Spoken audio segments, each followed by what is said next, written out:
সিরাজগঞ্জ ২ আসনের সাবেক সংসদ সদস্য ডক্টর জান্নাতারা তালুকদার হেনরি। তার স্বামী হলেন সাবেক জেলা পরিষদ chairman Shamim Talukdar Labu. Henry school শিক্ষক হিসেবে তার জীবন শুরু করেন। সেই পেশাতে থাকা অবস্থায় ২০০৮ সালের জাতীয় নির্বাচনে বিএনপি নেতা ইকবাল হাসান মাহমুদ টুকুর স্ত্রী রুমানা মাহমুদের সঙ্গে প্রতিদ্বন্দ্বিতা করে তিনি পরাজিত হন। পরে শেখ হাসিনার রাজনৈতিক উপদেষ্টা প্রয়াত এস.টি. ইমামের আশীর্বাদপুষ্ট হয়ে ২০০৯ সালে তিনি সোনালী ব্যাংকের পরিচালনা পর্ষদের সদস্য হিসেবে দায়িত্ব পান।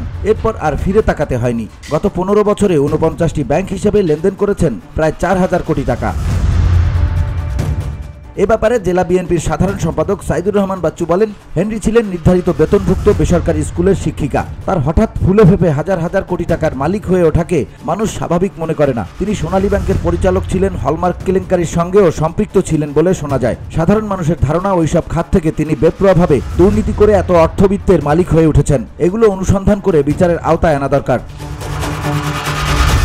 ক্ষমতাচ্যুত আওয়ামী লীগের সাবেক এমপি জান্নাতারা হেনরি ও তার স্বামী সিরাজগঞ্জ জেলা পরিষদের সাবেক চেয়ারম্যান শামীম তালুকদারের বিরুদ্ধে দুটি মামলা করেছে দুর্নীতি দমন কমিশন দুদক। সোমবার জ্ঞাত আয় বহির্ভূত সম্পদ অর্জন ও অবৈধ সম্পদের তথ্য গোপনের দায়ে দুদকের প্রধান কার্যালয়ের সহকারী পরিচালক আসিফ আল মাহমুদ ও শাহ আলম শেখ বাদী হয়ে মামলা দুটি করেন।